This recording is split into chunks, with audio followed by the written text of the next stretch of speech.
오늘 제목은 고난을 대하는 태도입니다. 고난은 죄 때문에 발생한 거예요. 하나님께서 이스라엘 백성들을 징계하실 때 선지자를 꼭 함께 보내십니다. 그래서 이스라엘 백성들을 이 징계받는 상태에 그냥 혼자 내버려두지 않으시고 반드시 선지자를 보내셔서 뭐라고 하시냐면 회개하라고 말씀하십니다. 너희 죄 때문에 이런 징계가 왔으니 회개하라 말씀하시는 거예요. 그래서 이때 선지자들이 만약에 여러분이 하나님을 등지고 죄 짓는다고 하나님이 벌하시는 거 아닙니다 라고 말한다면 그것은 거짓 선지자인 겁니다. 실제로 거짓 선지자들이 있었죠. 평안하다 평안하다 말하는 거예요. 괜찮다, 그래도 괜찮다, 너희 그냥 지금 하는 대로 해라, 이런 선지자들이 있었는데 하나님이 거짓 선지자라고 말씀하시고 진짜 선지자들을 보내시죠. 그 선지자들은 하나같이 이스라엘은 회개하고 주님께 돌아와라 이렇게 말씀하는 겁니다. 그래서 고난이 찾아올 때 우리는 반드시 우리의 죄를 다루시는 하나님을 발견해야 됩니다. 오늘은 고난이 찾아올 때 그럼 우리가 어떤 바른 자세를 가져야 되는지 말씀을 나누겠습니다. 근데 이 말씀을 나누기 전에 오해하면 안 되는 게, 그럼 내가 무슨 사소한 잘못을 할 때마다 벌 받을까 봐 걱정하고 내가 벌 받을 때마다 내가 무슨 잘못을 했나 걱정하고 이러라는 뜻은 아닙니다. 그건 아니지만 인간은 다 죄인이기 때문에 우리의 고난은 반드시 이 죄로부터 온다는 것을 기억해야 된다는 겁니다. 그래서 우리가 이 고난을 당할 때 어떤 이 자세를 가져야 되는가? 첫 번째는 기도해야 됩니다. 너무 뻔한 얘기인데 우리가 한번 마음에 새겨봅시다. 근데 어떻게 기도하냐? 응답을 믿음으로 기도해야 돼요. 고난을 당할 때 우리가 가장 먼저 해야 될 일은 기도입니다. 기도를 할 때 반드시 응답받을 것을 확신하는 마음으로 기도해야 합니다. 하나님이 이걸 진짜 기뻐하세요. 기도하는데 우리 다 마찬가지잖아요. 저도 마찬가지입니다. 제가 개척을 하면서 기도를 얼마나 많이 했을까요? 정말 많이 했거든요. 근데 정말 솔직히 돌아보면 정말 하나님을 믿었을까? 모르겠어요. 믿을 때도 있었어요. 계속 믿기도 하고 안 믿기도 하고 막 의심과 이 믿음의 사이에서 요동쳤는데 하나님은 끊임없이 나를 믿어라, 나를 믿어라 계속 말씀하시는데 저는 계속 알겠습니다 주님, 믿었다가 안 믿었다가 믿었다가 안 믿었다가 이거 반복했던 것 같아요. 그래서 우리는 기도를 하지만 응답을 확신하고 기도하는 게 아니라 하나님 이걸 들어주실까 안 들어주실까 의심하면서 기도하는 때가 많은 것 같아요. 그래서 우리는 응답을 확신하면서 기도해야 되는데 때로는 금식하는 기도가 필요하기도 합니다. 근데 이 금식이라는 건요, 단순히 시간을 정하고 12시부터 12시까지는 안 먹는다, 이런 음식을 안 먹는 행위가 아니라 땅의 것을 일부러 누리지 않겠다고 하는 의도적인 행위입니다.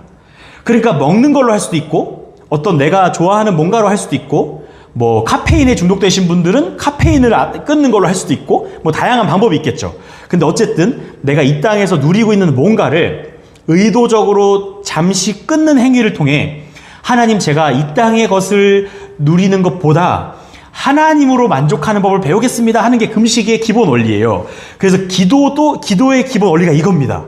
그래서 우리가 어려움에 처하면 하나님을 찾게 되거든요. 그래서 어려움에 처하면 믿음이 자라나요. 이게 참 신기한 거예요. 근데 금식 기도를 비롯한 모든 기도와 이 땅의 것을 잠시 멈추는 것으로 하나님께 나아갑니다. 기도도 마찬가지잖아요. 꼭 금식을 안 해도 내가 지금 책도 읽을 수 있고 운동도 할 수 있고 잠깐 누워서 잘 수도 있고 핸드폰을 할 수도 있는데 그 모든 걸 멈추고 하나님 앞에서 잠깐 내가 이 하나님만 바라보는 시간을 가지겠다는 게 기도잖아요. 이 기도하는 시간이 이 땅의 모든 누리는 거를 다 멈추는 거예요. 잠깐 하나님으로만 내가 살 수 있습니다 고백하는 그 시간이, 우리가 당장 눈앞에 고난이 없어도 그 기도하는 시간, 금식하는 시간, 하나님을 바라보는 그 시간을 통해 나는 고난이 찾아와도 하나님 때문에 만족할 수 있습니다라는 훈련을 하는 시간이 되는 겁니다. 그래서 기도해야 되는 거예요. 그리고 그 시간은 결코 버리는 시간이 정말 결코 아닙니다. 그래서 응답 받을 거거든요. 반드시. 그 응답이 때로는 내 생각과 다를 수 있지만 그게 더 좋아요. 더 좋은 걸 주시니까. 그래서 응답을 확신함으로 기도해야 됩니다. 에스겔 36장 37절을 보니까 주 여호와께서 이같이 말씀하셨느니라. 이스라엘 족속이 이같이 자기들에게 이루어 주시기를 내게 구하여야 할지라. 내가 그들의 수요를 양떼같이 많아지게 하되, 이렇게 말씀합니다. 그러니까 기도해야 되는 거예요. 기도하면 하나님께서 우리를 풍족하게 하십니다. 이건 절대 기복신앙이 아니고 그렇게 돼야 됩니다. 두 번째는 복종해야 됩니다. 하나님께 복종해야겠죠. 이 고난이 찾아오면 우리는 그 고난에서 벗어나기 위해 애써야 되거든요. 근데 그걸 가장 빠르게 선하게 가장 빠르게 고난을 제거하고 벗어나는 방법이 있다면 하나님께 두 손 두 발 다 들고 복종하는 거예요. 야고보서 4장 10절에 보니까 주 앞에서 낮추라. 그리하면 주께서 너희를 높이시리라. 그러니까 하나님께서 우리에게 고난을 주실 때 어떤 목적이 있는 거예요. 하나님께서 우리 인생에 뭔가를 구부려서 넣어주신다 그랬잖아요. 펼쳐서 좀 주시지. 이거 좀 새 거를 주시지. 우리한테는 흠없는 것으로 드리라고 말씀해 놓고서 하나님은 우리 인생에 뭔가를 자꾸 흠집 내서 주시냐는 거예요. 하나님이 주실 때 이거 새 거네. 흠집 팍 내가 주신단 말이에요. 그리고 펼쳐져 멀쩡한 거 빡 구부려가지고 엉망으로 만들어 주신단 말이에요. 왜 그렇게 하냐는 거예요. 왜냐하면 주 앞에서 낮아지기를 바라시는 겁니다. 근데 우리가 평탄하면 절대 안 낮아져요. 내가 잘한 줄로 생각합니다. 그래서 교만해지는 지름길이 너무 평탄한 거예요. 근데 모든 인생에 하나님이 굽은 것을 넣어주시기 때문에 우리 인생은 그때 그 굽은 것이 내가 하나님 앞에 낮아지고 하나님을 더 깊이 만나라고 나의 인생에 이런 걸 주시는구나라고 생각하지 않고 뻗팅기는 사람은 그냥 징계로 끝난다는 것이 지난주의 말씀이었고, 뻗팅기지 않고 하나님께 복종하면 하나님께서 그것을 이 굽은 것을 통해 오히려 이 고난을 통해 오히려 하나님을 더 가까이 만나는 더 큰 복을 누리게 해주신다는 거죠. 그래서 우리는 이 하나님의 정당하심과 의로우심을 인정하고 결국 우리에게 주시는 고난이 복이 될 것을 믿는 자세가 필요합니다. 세 번째는 인내해야 됩니다. 하나님의 때를 기다리며 인내하는 겁니다. 고난은 반드시 지나갑니다. 이 또한 지나가리라 우리 방금 찬양했잖아요.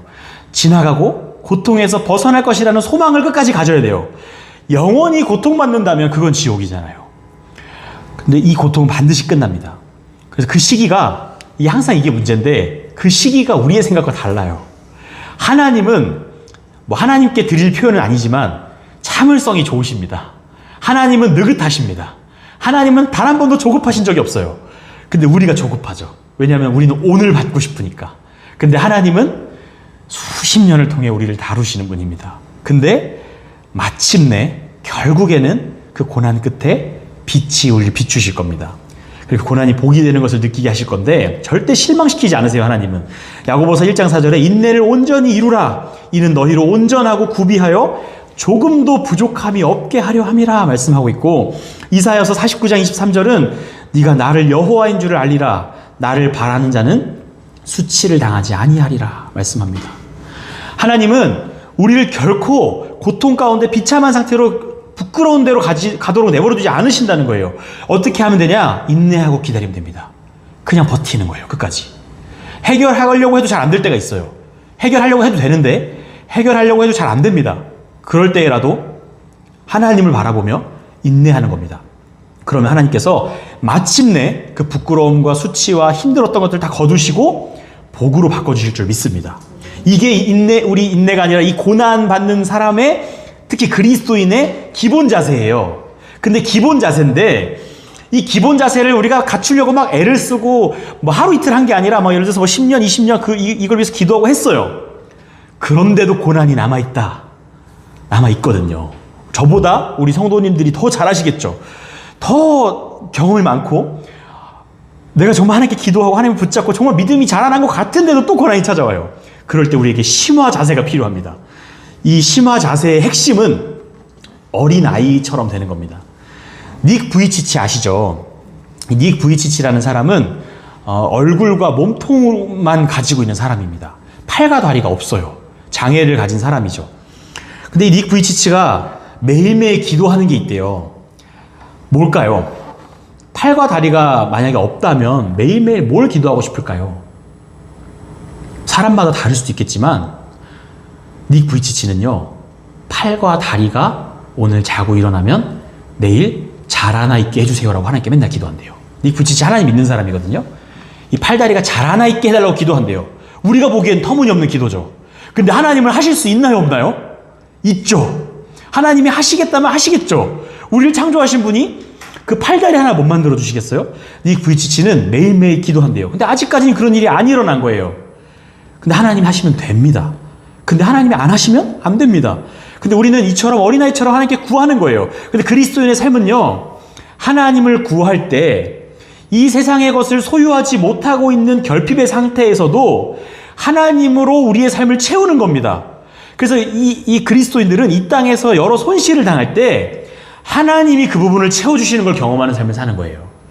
손실을 당했을 때 세상의 것들로 그걸 어떻게든 채워보려고 하는 게 아니라 손실을 당하면 내 인생에 고난이 찾아오면 손실이잖아요. 내 인생에 몸이 아프면은 이 벌써 육체적 손실이잖아요. 그 육체적 손실이 찾아오면 하나님이 그 부분을 하나님의 방식으로 채워주실 거다. 이게 우리의 믿음인 겁니다. 그래서 이 심화 자세의 첫 번째, 땅의 것을 빼앗아서 하늘의 것으로 주신다는 것을 믿는 겁니다. 땅의 것을 빼앗아서 하늘의 것을 주세요.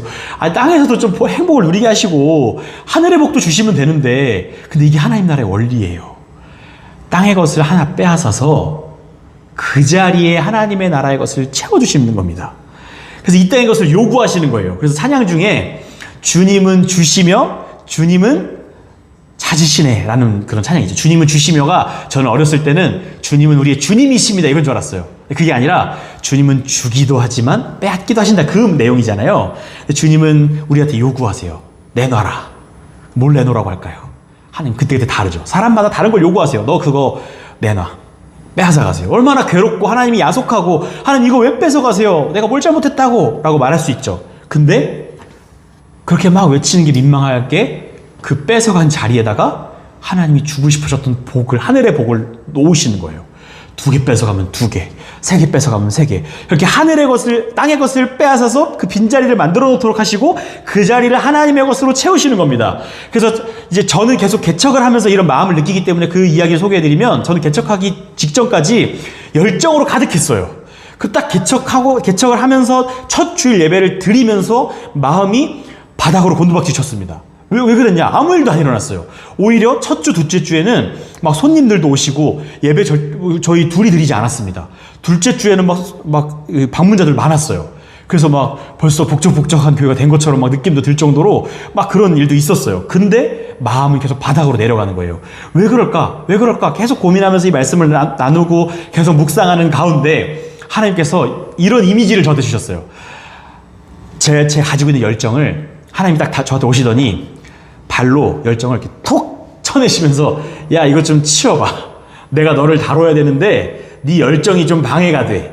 너의 이 열정과 너의 그 으쌰으쌰하는 그 마음이 방해되니까 좀 치워. 잠깐 이거 치울게. 쓱 치워버리시더니 제 앞에 딱 앉으셔서 이제 내가 너를 다룰 거야. 이러면서 무슨 막 이렇게 우울증 걸린 것처럼 엄청 마음이 막 침체되는 거예요. 막 쫙 가라앉고 막 의욕도 없고 막 그런데 그 가운데 계속 하나님만 생각하게 만드시는 겁니다.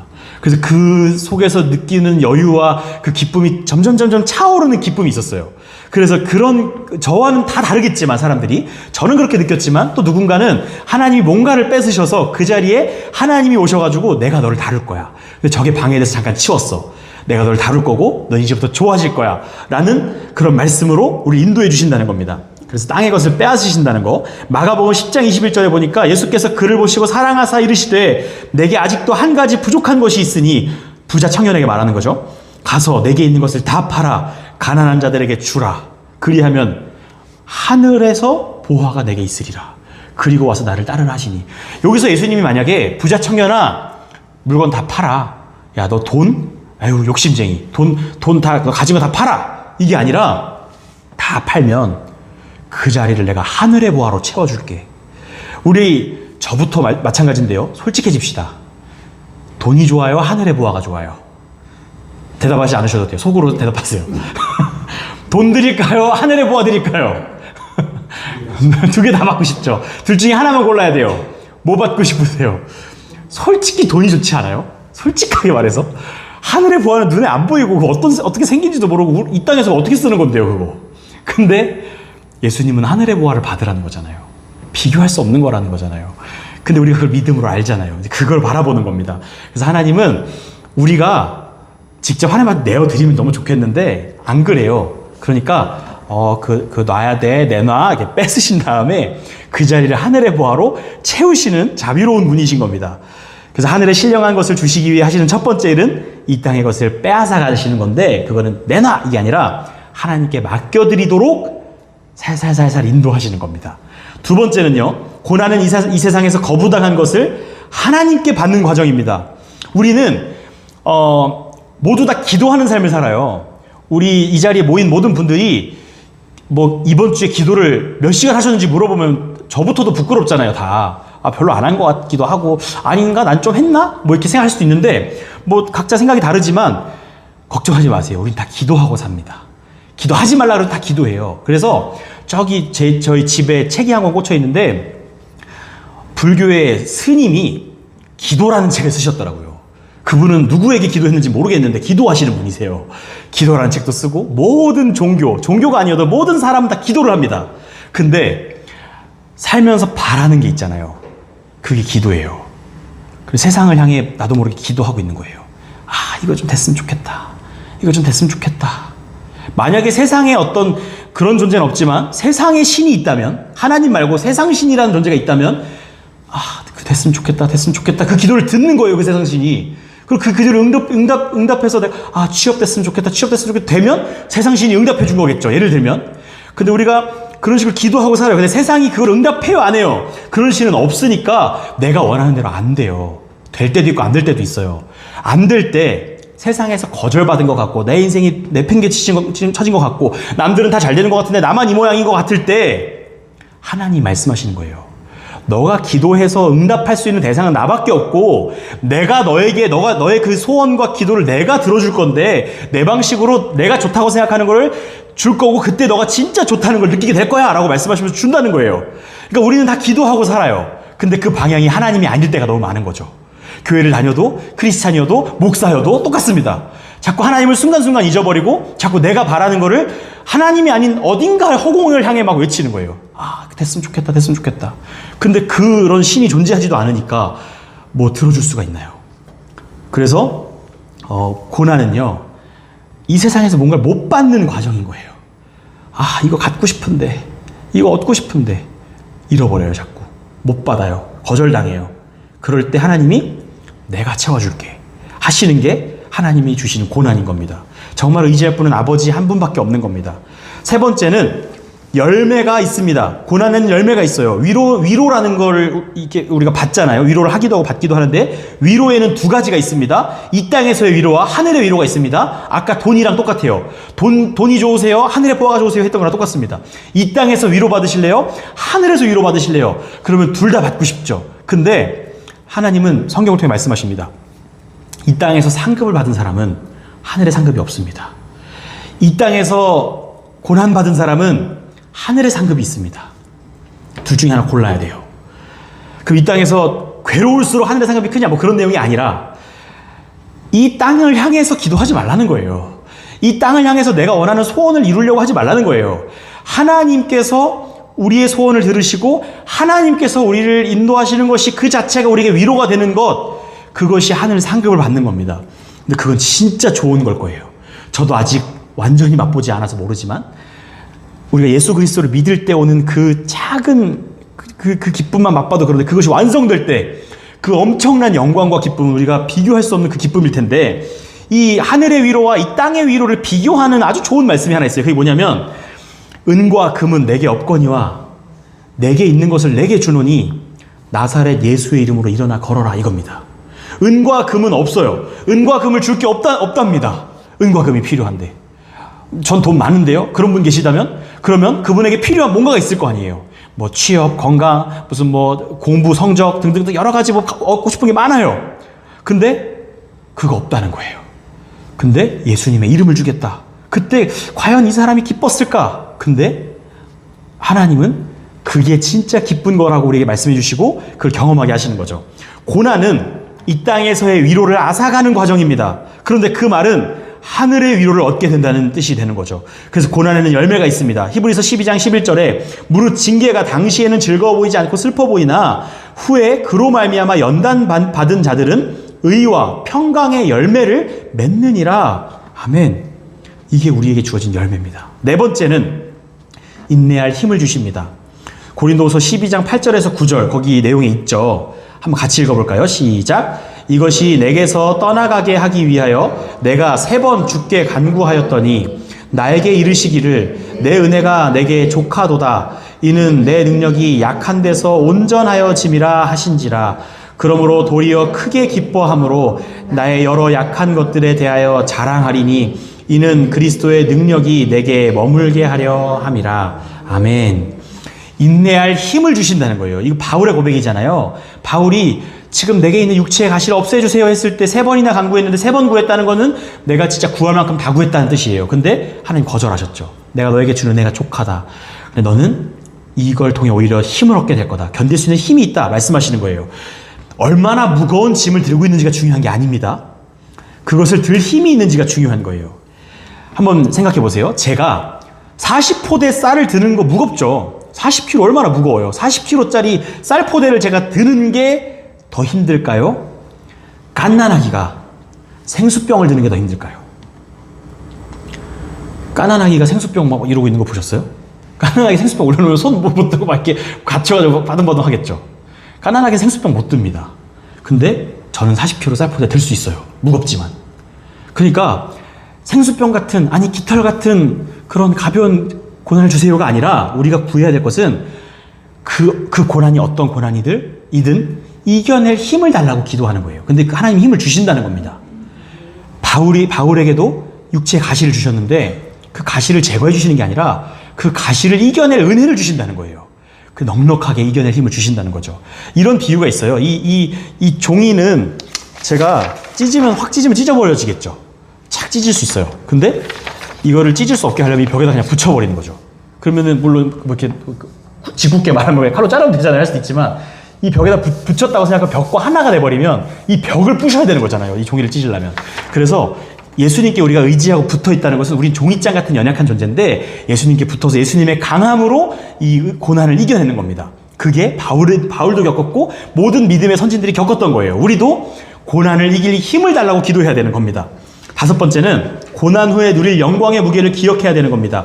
고린도후서 4장 17절 18절에 보면 우리가 잠시 받는 환난에 경한 것이, 환난에 가벼운 것이 지극히 크고 영원한 영광에 중한 것을 우리에게 이루게 함이니 우리가 주목하는 것은 보이는 것이 아니요 보이지 않는 것이니 보이는 것은 잠깐이요 보이지 않는 것은 영원함이라. 아멘. 이 땅에서 우리가 겪는 고난이 작다는 것은 절대 아니에요. 누군가한테 가서 아이 그거 아무것도 아니야 별거 아니야 이러면 상처받죠. 고난이 작은 거 아닙니다. 고난은 큽니다. 근데 우리보다 더 많이 고난받는 사람들도 있어요. 아무리 잘 살고 부유하고 평안해 보여도 모든 사람은 각자의 몫의 고난을 당하고 있고 때문에 자신의 삶은 고난을 누가 대신해 줄 수 없기 때문에 아야 너에 비하면 내가 더 힘들지 너 그거 아무것도 아니야 라고 말하는 건 진짜 무례한 겁니다. 그러면 안 돼요. 누군가가 작은 고난을 받아도 그 사람의 고난을 존중해주고 이해해주고 이렇게 품어주고 같이 기도해주고 해야 됩니다. 그런데 그 고난이 우리보다 더 심한 사람들도 있잖아요. 막 박해당하는 사람들, 예수님 믿다 죽는 사람들, 눈 뜨고는 볼 수 없는 그런 잔인함과 끔찍함이 인류에게 찾아오고 그런 고난이 있는데 고난이 작다는 게 아니라 우리가 장차 받을 영광이 너무 커서 이 고난이 너무 작아 보일 정도로 크다는 거예요. 그리고 고난이 정말 이 세상에서 받을 수 있는 가장 극악무도한 고난을 받아도 그게 콩알보다도 작아 보일 만큼 영광이 크다는 겁니다. 그 영광은 얼마나 클까요? 꼭 같이 가서 확인합시다. 그리고 지금부터 그거를 누리는 삶을 삽시다. 3번째는 이제 인내하는 법에 대한 이야기를 나누려고 해요. 첫 번째는 고난당할 때 같이 읽어볼까요? 고난당할 때 이후부터 시작. 화내지 말기, 조급해하지 말기, 궁시렁거리지 말기. 이 책에 나온 내용을 저의 말로 바꿔봤어요. 이거 저한테 진짜 적용해야 되는 내용이거든요. 화내지 말기, 조급해하지 말기, 궁시렁거리지 말기. 야고보서 5장 7절에서 8절 보니까 그러므로 형제들아 주께서 강림하시기까지 길이 참으라. 아 저는 길이 못 참겠어요. 보라 농부가 땅에서 나는 귀한 열매를 바라고 길이 참아 이른 비와 늦은 비를 기다리나니 너희도 길이 참고 마음을 굳건하게 하라. 주의 강림이 가까우니라. 솔직히 안 가깝잖아요. 주의 강림. 근데 가깝다잖아요. 하나님께서. 그럼 가까운 겁니다. 근데 우리한테는 길이 참는 거래요. 주의 강림이 가까운데 길이 참는 거래요. 그러니까 우리한테는 긴 인내가 필요해요. 근데 주님은 가까이 오셨대요. 그러니까 우리는 오래 참으면 가까이 오신 주님을 곧 만나볼 수 있는 겁니다. 이 아이러니하지만 주님의 그 뜻이 있는 겁니다. 시편 37편 7절에 보면 여호와 앞에 잠잠하고 참고 기다리라. 자기 길이 형통하며 악한 꾀를 이루는 자 때문에 불평하지 말지어다 말씀합니다. 세상에 불평할 게 너무 많아요. 정말 악한 사람들 잘 되는 거 보면 열받습니다. 근데 불평하지 말래요. 왜 그러겠어요? 이 자신감이 느껴지지 않습니까? 이 하나님 앞에 자신감. 하나님이 이 악인의 형통을 보고 그것도 부러워하지 말고 불평하지 마. 내가 다 채워줄 거야. 라는 그런 믿음이 있는 거죠. 이 땅에서 얻을 수 있는 위로가 있습니다. 분명히. 그런데 그것을 때로는 잃어버릴 때가 많이 있습니다. 그런데 그럴 때라도 우리 자신을 잃어버리면 안 되는 겁니다. 그래서 우리는 누가복음에 나온 말씀대로 너희의 인내로 너희의 영혼을 얻으리라 하신 말씀 붙잡아야 됩니다. 두 번째는 낙심하지 말아야 됩니다. 히브리서 12장 5절에 보면 이 사탄은 고난을 주는 존재가 히브리서 12장 5절이 아니라 이 사탄은 고난을 주는 존재가 아닌 겁니다. 사탄이 지옥을 다스리고 있는 존재가 누굴까요? 속으로 한번 대답해 보세요. 지옥을 다스리는 존재. 우리는 흔히 사탄이라고 생각을 많이 해요. 근데 뭐 아니라고 생각하실 수도 있지만 아닙니다. 사탄은 고난을 줄 수 있는 존재도 아니고 사탄은 지옥의 수장이 돼서 우리가 지옥에 가면 에이 잘 왔다 막 괴롭히고 막 불에 막 쑤셔 넣고 이런 존재가 아닙니다. 사탄은 지옥에 들어가서 최후 멸망을 받을 존재예요. 지옥 고통을 같이 받는 존재라는 겁니다. 사탄은 그냥 조물의 기입니다. 아무것도 아니에요, 그거는. 근데 사탄이 하는 일이 있는데 뭐냐면 하나님께서 우리 인생 가운데 고난을 허락하시거든요. 넣어주세요. 근데 그거를 지가 활용해가지고 우리를 넘어뜨리는 존재인 거예요. 그래서 우리가 자꾸 고난이 찾아오면 사탄이 나를 괴롭힌다고 생각을 해요. 아니면 사탄은 우리 못 건드립니다. 절대로. 그러니까 하나님이 우리에게 주신 고난을 하나님 앞에서 아름답게 해결해가는 과정이 필요한데 사탄한테 속으면 내가 사탄한테 뭐가 넘어간 것 같아 막 이런 어려움을 당하게 되는 거죠. 그래서 하박국서에 보면 비록 무화과 나무가 무성하지 못하며 포도 열매가 없으며 감람나무에 소출이 없으며 밭에 먹을 것이 없으며 우리의 양이 없으며 외양간에 소가 없을지라도 사탄아 물러가라가 아니라 나는 여호와로 말미암아 즐거워하며 나의 구원의 하나님으로 말미암아 기뻐하리로다 말씀하는 거죠. 낙심하면 안 되는 겁니다. 낙심하면 어떤 모습이냐? 낙심이라는 건요, 내가 만약에 어떤 합격되냐 불합격되냐의 기로에 서 있을 때 불합격이 딱 뜬 거예요. 그때 아쉬운 마음 들어서 낙심하지 말라는데 왜 낙심하세요? 이게 아니에요. 섭섭하고 힘들고 괴롭죠. 힘들면 제가 수능 잘 봤다고 생각하고 열심히 봤거든요. 그리고 그날 목요일 추수감사절 그 어간이었는데 수능 보고 와서 집에서 펑펑 울었어요. 막 울었어요. 그러고 나서 뭐 했냐면 막 울다가 눈 탱탱 분 채로 저희 부모님 계실 때 부모님 전화 와가지고 교회에 계셨는데 빨리 교회 내려와서 드럼 좀 쳐 해가지고 막 눈 탱탱 부어가지고 가서 드럼 쳤단 말이에요. 낙심은 뭐냐? 이 비유로 들자면 낙심은 나 이제 드럼도 안 칠 거야. 나 교회도 안 갈 거야. 나 이것도 안 할 거야. 이거 저것도 안 할 거야. 난 다 안 해. 나 몰라 안 해. 다 필요 없어. 이게 낙심이에요.